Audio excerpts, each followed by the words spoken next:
烟机灶具是每个家庭厨房中必不可缺的电器之一，家里的一日三餐都要用到它。那对于抽油烟机，到底选顶吸、侧吸还是集成灶好呢？这个问题让无数人纠结。小东最近家里的房子因为住的年头久了，打算翻修一下，目前正好装修到厨房阶段，也正打算换一台烟机。面对3种不同类型的烟机，也是一时拿不定主意。碰巧家里的一个亲戚正好在当地的一个大商场里做厨房电器销售的，已经工作5、6年了。经他手里卖出的烟机灶具怎么也得有上百台了。我前几天特意跑去他那认真学习了一下，希望看完能解决你的选择困难症，为选择哪种烟机时不再犯难。1、集成灶。很多人都说集成灶排烟效果好，而且很多产品还自带蒸烤、消毒功能，一机多用，是不是现在销量比传统烟机好？他告诉我说，目前很多大牌集成灶油烟吸净率几乎可达到99%极限指标，主打的就是排烟效果好。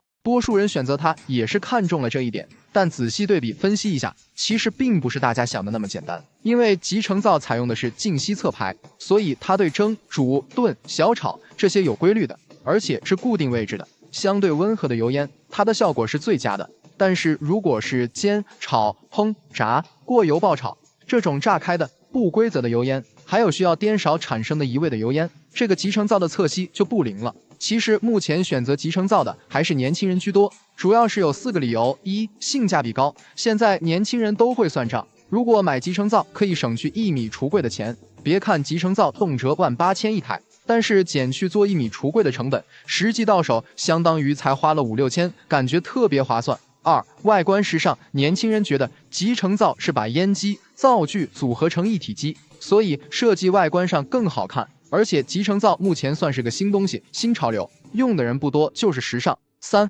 功能齐全，集成灶就是把油烟机、燃气灶外加消毒柜、蒸烤箱、洗碗机等等多种电器集合成一块的新式厨房设备，对于年轻人来讲属于一机多用，简直不要太香。4、节省空间，集成灶相对于传统烟机不需要占用橱柜上柜的空间，而且把其他需要橱柜的电器整合到一起，说可以节省厨房至少40%的空间，一点不夸张。那么既然集成灶这么好，为什么还有人买传统烟机呢？他介绍说，对于不愿意选集成灶的人，基本都有2大顾虑。第一就是安全性，一部分人顾虑集成灶不安全，会有爆炸的可能，担心集成灶抽烟口离这个灶台太近，会有这个火苗吸入机体的风险。其实集成灶爆炸仅仅是玻璃面板裂了而已，并非产生明火的爆炸。而且现在2代、3代的集成灶工作时是采用油水分离，油烟下排根本不会引起火灾，安全还是有很高的保障的。第二就是后期维修，客观的说，集成灶维修难度大，成本高是个事实。因为集成灶属于集成一体机，其中的一个零部件损坏就会直接影响到整机的使用，不像传统分体机，烟机和灶具都可以单独更换。其次，集成灶是集成设计，一旦出现问题需要维修时，必须要拆机，其维护难度大，而且集成灶安装往往是嵌入橱柜里的，需要拆机检修时，很可能还要先拆除部分橱柜才能完成，这也增大了维修成本。2、顶吸烟机，我问他，那传统烟机顶吸和侧吸哪个好？他说，不管是顶吸还是侧吸，其实是各有优缺点，不能说哪个更好，还是根据自身的家庭需求去选择。首先，顶吸烟机控烟范围更大，面对煎炒烹炸这种暴躁的油烟，它的抽油烟效果是最好的，这也是顶吸烟机最大的优点。所以说，你看饭店的后厨没有用侧吸和集成灶的，全部都是顶吸，而且款式多样，噪音小，价格通常也比侧吸、集成灶要便宜很多，2、3千就能买到一个品牌烟机，所以说适合大部分家庭选择。3、侧吸烟机、顶吸烟机价格便宜，款式又多，那为什么要出侧吸的传统烟机呢？在消费者看来，顶吸最大的问题就是油烟需要过脸，这个饱受诟病，侧吸就是完美的解决这个问题。其次，对于顶吸烟机有不滴油、不碰头的优势，所以这几点是大部分人选择侧吸的理由。其实顶吸烟机和集成灶都属于静吸侧排，它俩的排烟效果看起来都差不多，对于温和的油烟比较擅长。传统烟机之所以要出这个侧吸产品，主要是来弥补这个细分市场的不足，说白了就是对标集成灶的，用来抵消这个侧吸的优势。侧吸烟机看起来很完美，其实缺点也很明显，比如噪音大、价格贵，而且离灶台比较近，在烹饪的过程中更容易溅上油渍，后期清洁起来特别费事。最后给大家总结一下，其实顶吸、侧吸还有集成灶在抽油烟的效果上都不算完美。集成灶和侧吸相同，适合那种固定位置的温和油烟，坦白讲，更适合那种不是特别会做菜的人。顶吸烟机，它可以胜任高强烹饪产生的油烟，所以是厨房高手必备。其次，就这个产品档次而言，大家不要以价格论，因为这个集成灶它集成了多个配套产品，所以价格肯定要高于传统烟机，但这并不代表贵就是高档，其实传统烟机更高档。不信你打听一下，你看住别墅的，哪有几家用集成灶的？集成灶更时尚，功能多，适合不经常做饭的年轻人，这是肯定的。至于侧吸呢，实质上就是传统烟机厂家被迫出的一个产品去打集成灶的，它既比不了顶吸烟机的控油烟的能力，又没有集成灶节省空间，性价比实在不高。当你真正懂烟机的时候，你肯定不会选侧吸的。新家入住前，家具这个重头戏就要闪亮登场了。话说，选家具也是一项技术活，有的家具颜值超高，但中看不中用；有的盲目跟风，实则是花钱买了个坑。本期小编结合自身入坑经验和网友真实反馈，为大家整理7种中看不中用家具，提醒伙伴们多避雷，少踩坑。1. 茶几。茶几曾经是家具里必不可少的存在，但当下装修，越来越多的年轻人选择不放茶几。因为真正生活后，它的利用率其实不高，而且客厅摆了茶几之后会显得小很多，尤其是小户型，就剩下一个过道了。并且有了宝宝以后，为了给孩子营造舒适的活动空间，客厅位置自然是越大越好。这个时候，茶几也就成了鸡肋的存在。就像网友大文雅子分享的那样，茶几对于有孩子的家庭是个累赘，放东西在上面会被孩子扔在地上，还容易磕碰到孩子。不放茶几之后，给孩子营造一座游乐园，客厅宽敞了，就算孩子折腾的再乱，几分钟也能快速打扫战场。在小编看来，小户型实在是没必要放茶几。当然，如果你确实有这个需求，建议选一个简约轻盈、方便移动的小边机。2. 岩板餐桌。随着简约风格的流行，岩板餐桌也同样火了起来。它以高颜值、耐磨、耐腐蚀和好打理著称，小编也是因为这些原因才入手的。但用过之后才发现，不能光看表面，你还得看看它的另一面。首先就是市面上号称岩板的太多了，没有统一的标准规范它。网上几百元的岩板餐桌比比皆是，但很多都是拿瓷砖大板当岩板来卖，消费者也不是专业人士，不会辨别，这也就造成了餐桌开裂甚至炸开的情况发生，安全隐患很大。网友周怂怂，我家岩板餐桌的寿命30分钟，脆得像豆腐，就要起来想把它挪个位置就裂了，安装师傅还没走呢，它的寿命就到头了。所以说，小编建议，如果年轻人实在喜欢这种岩板的质感和高级感的话，那么大家就选择有底托的那种，增加岩板餐桌的牢固性。像以上图片里岩板炸裂的，基本上都是一层板，下面就是简单的钢架和桌腿，这种的非常容易断，加上底托后，它就不容易断了。3. 吊椅。吊椅可是个老网红了，小编也曾因为畅想着在阳光明媚的午后，坐在吊椅里晃晃悠悠晒晒太阳，看看书而入手了一个，但是真正用过之后才发现，真是鸡肋的存在。由于它设计的原因，刚开始坐进去还好，时间久一点就会很疲惫，腰酸背痛的，还控腿，也不能摇晃幅度太大，容易倒。而且上班的时间居多，吊椅使用频率极低，还占空间，现在更是闲置落灰的存在了。所以建议大家真的不要为了一时的新鲜感就轻易买单，多看看使用者的反馈，就能少交不少智商税。但如果真的想要生活中拥有一些调性，不妨选择一把摇椅，既舒适又满足了晃晃悠悠晒太阳的需求。4. 升降榻榻米。升降榻榻米这个家具，相信大家即使没买过也听说过吧，毕竟它前几年是真的火。当然了，现在也没有被彻底淘汰，小编是前些年装的修，正赶上它最流行的之后，当初选择升降榻榻米，主要是因为想着过年的时候家里人可以聚在一起搓搓麻将、打打牌，平时3、5好友聚会时还可以坐在上面聊聊天、喝喝茶，而且它的储物空间也很多，又能储物又能休闲娱乐，真是一举多得。但是真正生活后才发现，它的利用率一点都不高，并且每回用完收拾它也非常费事，得完全蜷缩进去才能擦干净卫生死角。而且有了孩子之后，更是基本没怎么用过，怕孩子磕碰到，再后来就直接当床用了，更是没有再升降过。小编以过来人角度建议大家直接做正常全储物式榻榻米就可以了。后期真的就是当床来用的，只有换季需要收拾衣服被褥时才打开它，没必要多花钱做升降榻榻米。如果有桌子需求的话，可以买一个可折叠的小桌子，方便取用也方便收纳。5. 贵妃位沙发。说到贵妃位沙发，它真是老一辈人心头爱，又能坐又能躺，看起来就舒服。但是现在年轻人却越来越不喜欢它，总结其原因就是太占空间，也不太适合当下流行的极简风格了。网友艾特洛小范家里人给选的沙发，现在丑也太土了，实在是不喜欢不能忍了，必须得改一改。贵妃位直接拆分开，坐垫套重新换颜色，靠枕也换新的，感觉沙发新生了。对于小户型来说，带贵妃位的沙发一点都不友好，特别占空间，不如直接买一个直排沙发，一个地墩或一人位小沙发，看着整洁立正时尚，还显着空间大。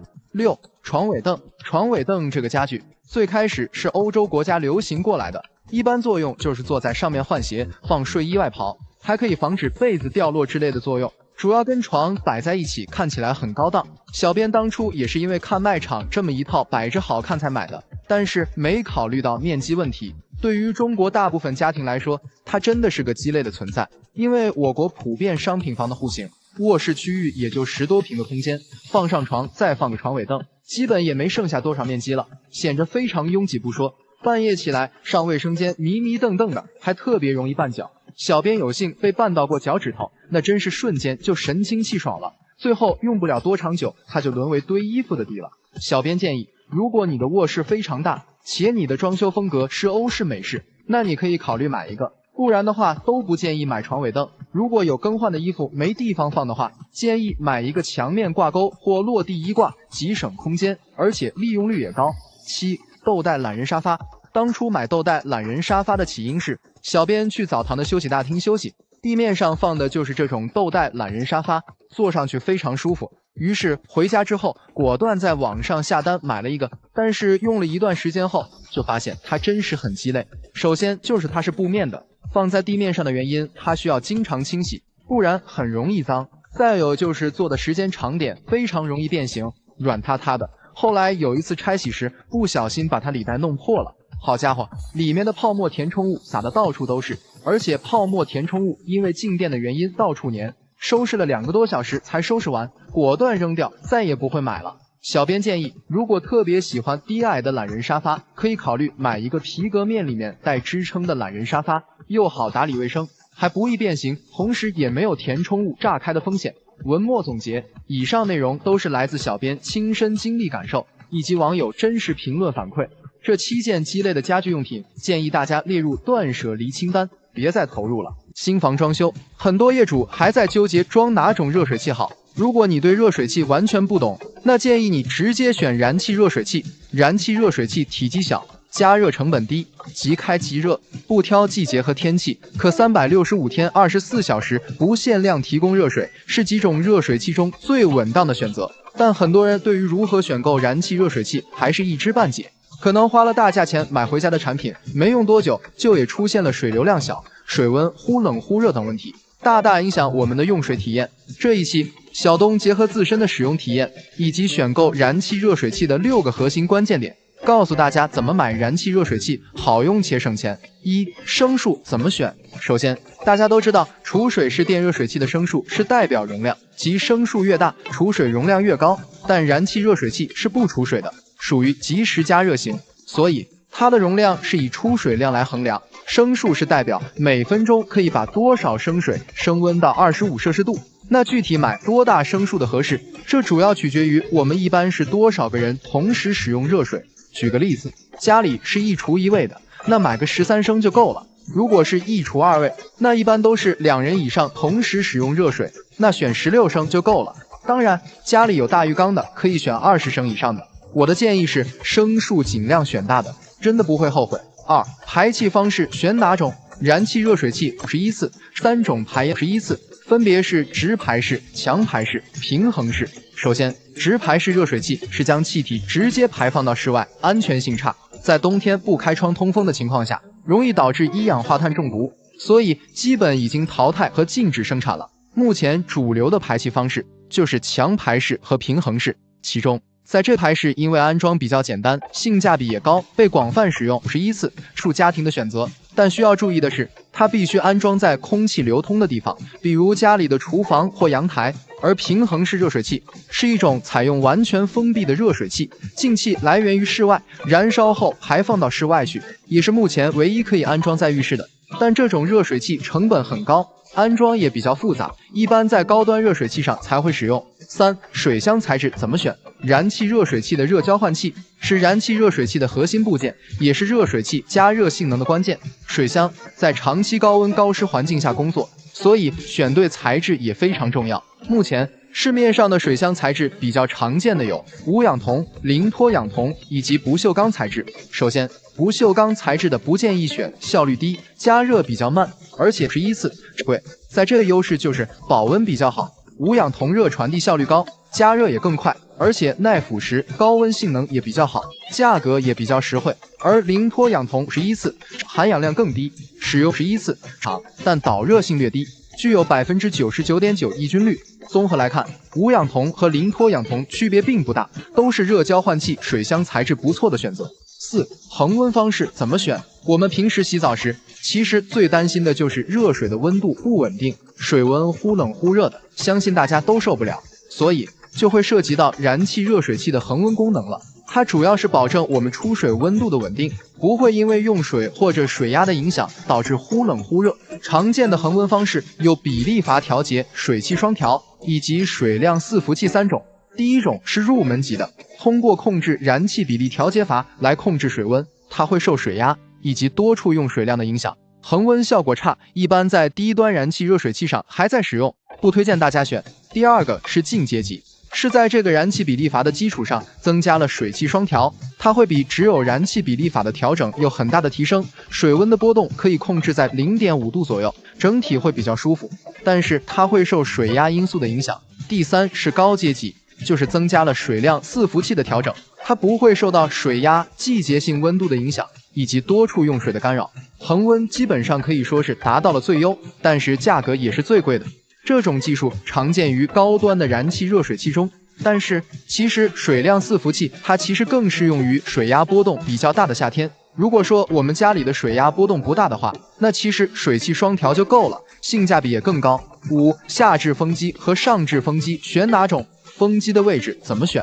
这一点是很容易被大家忽视，这里也重点说一下怎么选择。两种风机位置不同有什么区别？先说上置风机，它的主要优势在于排气能力强，并且成本低，但它缺点是热效率低，并且电机靠近高温区域，比较容易烧坏，使用寿命大打折扣。而下置风机不仅热效率高，并且温度低，且寿命长，在这点就是成本高，一般2000元以上的机型51次，所以预算充足的话，我们一定优先选下置风机的燃气热水器。6. 零冷水功能有必要吗？买燃气热水器，很多人都纠结到底需不需要选择带零冷水功能的。其实这个功能它主要就是解决我们每次用水的时候要放很长一段时间的冷水的问题。零冷水的优点自然不必多说，大家都懂，一打开就是热水，舒适性高。冷凝水功能虽好，但缺点也比较明显。如果是安装回水管来实现热水循环的话，那么安装成本必然会很高。如果是通过末端加装单向阀，虽然安装成本低，但冷热水管共同形成一个水路的话，那么弊端是连你家冲马桶的水都是热的，后期的使用成本比较会更高。所以原则上来讲，如果是普通住宅热水器到淋浴区的距离不超过10米，就没必要选择零冷水热水器，一般这个功能只适合空间比较大且不在乎成本的别墅住宅。燃气热水器品牌怎么选？如果考虑选购高端机型，建议优先选择林内、能绿、史密斯等国外品牌，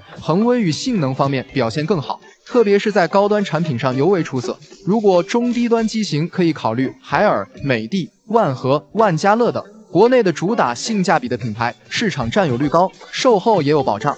我发现很多业主装修的时候一味的去追求好看，追求效果，在装修上面花了很多钱。其实有的时候我们真正想一想的话，有些材料和装修效果够用就行，没必要去选择豪装。越是简洁的装修可能更不容易过时，甚至说有些地方选择穷装反而更实用。本期内容小东就和大家分享一下装修时没必要去多花钱的7个地方，不仅会给你省下来很多钱，反而不容易过时。1、瓷砖。我们在选购瓷砖的时候，真的没有必要选择那么贵的，只要它的花色和尺寸符合家里面的装修就可以了。现在市场上1线品牌的瓷砖非常多，和2、3线品牌的瓷砖相比，价格方面就差了很多，有的甚至差2到3倍都不止。但其实在质量方面差异并不大，甚至可能还是同一个工厂和设备生产的，仅仅是品牌定位和广告投放不如1线大品牌。所以在瓷砖这项上，完全可以去选择性价比更高的2、3线品牌，并不会影响装修质量和效果。其次，也没必要去刻意追求大尺寸，比如像地砖，普通的800规格，配上同色美缝剂，效果也一样美观大气。反观750乘以 1.5 米的，仅仅是尺寸不同而已，价格却翻倍。2、乳胶漆。有些业主担心装修污染，或者说想要更高档次的装修，会去选择一些进口乳胶漆。这些进口漆价格非常贵，甚至比我们国产的漆要贵出来10几倍的都有。其实目前家装用的乳胶漆基本都是水性漆，像我们正常刷完1周左右，基本上没什么味道，而且只要你买的不是假的品牌，都是符合环保标准的。另外，想提升装修档次，可以选择优等品的国产漆和1等品和合格品比较，在漆膜表现力、耐擦性以及遮盖性方面也会更好。所以咱们去选择价格在6、700元一桶的国产漆足可以了，真没必要去追求3、4千元一桶，甚至更贵的那些进口漆。3、水管。很多业主会认为水电施工是家里的隐蔽工程，很重要，所以多花钱买好一点的也是值得的。有些装修公司正是抓住了业主的这个心理，为了多挣钱，给业主推荐什么磁芯管、纳米抗菌管，甚至更高端一点的铜管去做家里面的水管，这个真的没有必要。其实说句难听的，你多花钱的就是在交智商税。正常用普通的 PPR 水管，家里面的这个管道的使用年限肯定也是足够用的，而且正规的大品牌 PPR 水管不仅质保50年，还有专业的上门打压测试，完全不用担心质量问题。所以与其在这上面多花钱，还不如把省下的钱加一个好的前置，或者给家里面做一个软水处理，不仅对家里的用水水质有一个提升，而且还能延长水管的使用寿命。4、吊顶。如果咱们家里的层高低于了 2.7 米的话，小东是不建议大家做全屋吊顶的，因为吊完顶后的话，层高又会压下来10多公分，这样的话视觉上看起来会非常的压抑，而且住着也不舒服。其实装修做吊顶的作用就是为了好看，增加装饰性，毫无功能性可言，所以即使不吊顶也不会影响你的生活质量。如果担心装修过于单调，可以选择棚面四周做一圈石膏线造型，来增加空间的层次感和装饰性。比如说比较流行的拓层双眼皮石膏板，既耐看又省钱。有些业主会问，我家需要安装中央空调或者风管机，那是不是就需要吊顶？其实也不用做全屋吊顶，有设备的地方选择做局部边吊即可，既实现了功能，又不会压缩整体层高。5、断桥铝窗。现在很多朋友家里面买了新房也好，还是老房翻新也好，很多的房子都会涉及到断桥铝窗。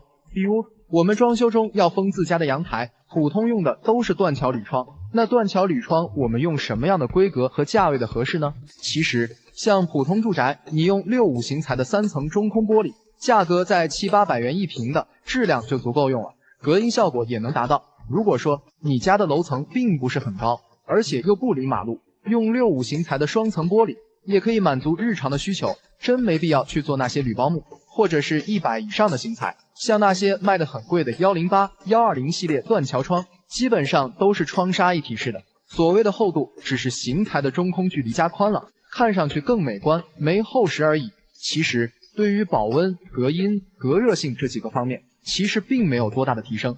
6、背景墙。很多业主会觉得装修的时候电视背景墙不做的话，总好像家里面没有装修过，因此可能会花巨资打造电视墙，但是一味的追求电视墙的效果的话，很容易去过时。尤其是现在的轻奢风格的装修，大多数都会去做岩板的电视背景墙，什么木格栅加岩板、木饰面加岩板，几乎家家都是千篇一律。只是你现在看上去比较新奇，比较时尚，但是我想再过个4、5年，你再去看这种电视墙，就感觉它特别土了。其实咱们静下心去想一想，现在电视都很少看了，再去浪费钱做这些只有装饰性的电视墙有意义吗？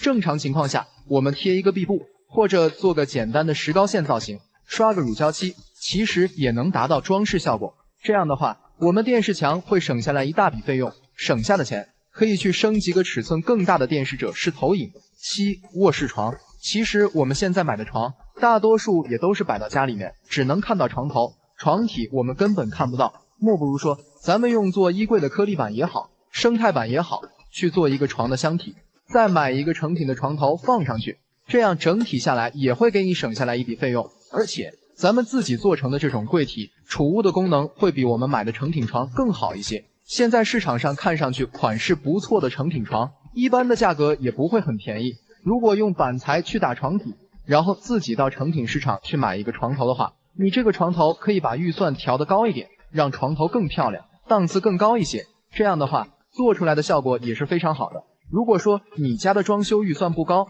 可以考虑在以上这几个方面入手，这样的话会给你的装修省下来不少的预算，而且又不影响家里面整体的效果，也不影响我们后期使用的体验感。房子装修是一件既漫长又劳心费力的事情，装修过程中即使你全心投入，但结果也未必让人满意，尤其是对于第一装修的新人来说，更是难上加难。毕竟每一个装修细节和决定都会影响日后的居住体验。我这些年前后也装修过3套房子了，可以说非常了解装修过程中的艰辛。这一期呢，就给大家分享一些非常实用的装修建议，希望能帮助大家成功避坑。1. 入户门建议只换锁，不随便换门。对于装修新人来说，最容易犯的错误就是什么材料都要求最好的，结果导致不断的超预算。比如有些人没等装修呢，就想着花大几千先把入户门换掉，其实在我看来完全没必要。首先，开发商自带的入户门一般质量都不差，基本都是符合验收标准的。其次，入户门的防盗效果也不取决于门，而是在于门锁安不安全。与其花大几千换个入户门，还不如花了1800元换个更安全的门锁。另外，如果觉得入户门的颜色不好看，也可以只喷漆改色，换入户门的预算完全可以省下来。2. 客厅建议铺瓷砖，不铺木地板。很多人对木地板情有独钟，会觉得地板既温馨，脚感又好，于是选择地面通铺木地板。实际上，这是最不明智的选择。就长远考虑，木地板的耐造程度远远不及瓷砖，时间一长很容易开裂、翘边、起拱，而且环保性也不如瓷砖。另外，客厅属于公共区域，需要经常走动，还要每天打理，地面铺瓷砖也更加省心。所以建议实在喜欢木地板的，可以选择客厅铺瓷砖，卧室铺地板的最佳方案。3. 墙面建议刷乳胶漆，不用壁纸或硅藻泥。现在对于墙面装修材料选择性很多，很多人会觉得刷乳胶漆过于单调，可能会想着贴壁纸或者做全屋硅藻泥。但这2种材料虽说有一定的装饰效果，但自身的缺陷也很明显。比如壁纸，使用寿命短，用不了2-3年就翘边起皮，而且受潮还容易发霉。硅藻泥虽说环保性高，但只有吸附少量甲醛的能力，并不能去除甲醛，而且装修效果也一般，凹凸不平的表面积灰很难打理。另外，价格和人工费也比较高，所以综合来看，还是刷乳胶漆最具性价比，成本低，施工简单，后期通过软装和灯光搭配，装修效果一点不受影响。4. 层高低于2.7米，建议做局部吊顶。全屋吊顶并不是装修的必需品，没必要为了吊顶而吊顶，尤其是做那种复杂的吊顶，不仅积灰难打理，而且压缩层高，让室内空间显得很局促，住在也会显压抑。所以建议层高不足2.7米的不要去做吊顶。如果有电器设备需要做隐藏，可以选择做局部吊顶，既满足了需求，又不会压缩层高。另外，即使不吊顶，也可以做单层或双层石膏线，来增加棚面的装饰效果。5. 小户型建议选直排沙发，不选 L 型组合沙发。客厅摆放 L 型沙发，虽然更加稳重显大气，但并不适合小户型。客厅太小的话，选择这种组合沙发的话，会让空间显得特别拥挤，而且还影响行走的动线。实际上，小户型更适合选择3人位的直排沙发，视觉上既宽敞又不影响空间动线。另外，款式尽量避免选落地式，又笨重又违和，建议选择高腿细脚款式，既轻盈又方便打理卫生。6. 厨卫建议装铝扣板吊顶，不用石膏板吊顶。厨卫用石膏板做吊顶，优点在于整体性好，看上去更加美观。但实际上，石膏板吊顶用久了，避免不了泛黄、受潮生霉这些问题，而且一旦产生漏水现象，拆装维修也是个大麻烦。所以从长久来看，不如选择普通的铝扣板，经济实惠，方便打理，而且后期还好维修。如果实在想追求颜值和效果，建议可以选择蜂窝大板吊顶。7. 封阳台建议用断桥铝，不用塑钢窗。现在很多人都会选择把自家的阳台封起来，毕竟多个一个可以改造的空间，而且也不用担心风雨季节阳台积灰积水。对于封阳台的材料，建议不要用塑钢窗，虽然预算成本可能会少花一点，但强度不如铝材，常年的风吹日晒，用不了3-5年就会老化变形，而且隔音差，保温差。所以建议一步到位选择断桥铝窗，更加经久耐用，而且保温隔热和隔音方面都要优于普通的塑钢窗。8. 卫生间建议装金属门，不装木门。很多人会因为卫生间装木门档次高，而且也能和室内门做统一，但是需要提醒你的是，卫生间水气重，把木门装在卫生间，长时间受潮气侵蚀，必然会开裂起皮，后期很难修复。所以建议卫生间还是用金属门，实用性更好。目前流行的泰美合金门搭配长虹玻璃，颜值和装修效果一点不比木门差，而且还不涉及到环保问题。最关键的是，金属门不怕潮气侵蚀。9. 卧室建议装吸顶灯，不装网红吊灯。不得不承认，现在的网红吊灯确实款式新颖，造型更加好看，对新人来说诱惑不小。但是家里安装灯具的作用是照明，装饰性在于其次。那些网红羽毛灯、分子灯、水晶吊灯，虽然装饰效果好，但弊端太容易积灰，没用几个月呢就灰蒙蒙的，不清洁的话影响照明和美观性，清洁起来又费劲。所以真心不如简约大气的吸顶灯实用。10. 对装修完全不懂，建议找装修公司。很多人会觉得自己装修会省钱，其实对于装修完全不懂的新人来说，真的不要盲目的选择自装。首先，自己装修意味着所有材料都需要自己买，所有工种都要自己去对接。如果你对装修不了解，买装修材料会被坑，装修工人看你不懂，干活也是能糊弄就糊弄，怎么施工方便怎么来，根本不会为你考虑，到头来很容易出现钱没少花，装修质量还不行的情况，而且后期出现问题也是很难找到人。所以对装修不懂，建议还是找一家更专业的装修公司，虽说多花点钱，但起码省心省力，而且装修质量有保障。